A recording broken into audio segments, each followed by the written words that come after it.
أعوذ بالله من الشيطان الرجيم بسم الله الرحمن الرحيم فلولا كانت قرية آمنت فنفعها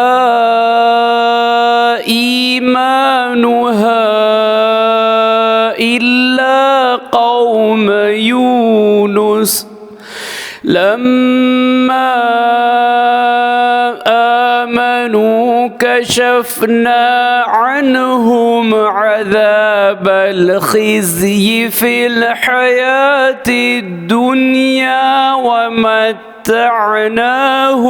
إلى حين।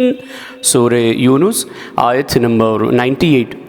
बस देखो कोई बस्ती ऐसी क्यों न हुई कि ईमान लाती तो इसका ईमान इसे नफ़ा देता, मगर हाँ यूनुस की कौम के जब वो लोग ईमान लाए तो हमने दुनिया की ज़िंदगी में इनसे ज़िल्लत का अज़ाब दूर कर दिया और एक मुद्दत तक इनको फ़ायदा उठाने दिया। सदक़ल्लाहुल अज़ीम। अल्लाह अज़मत वाले ने सच फरमाया।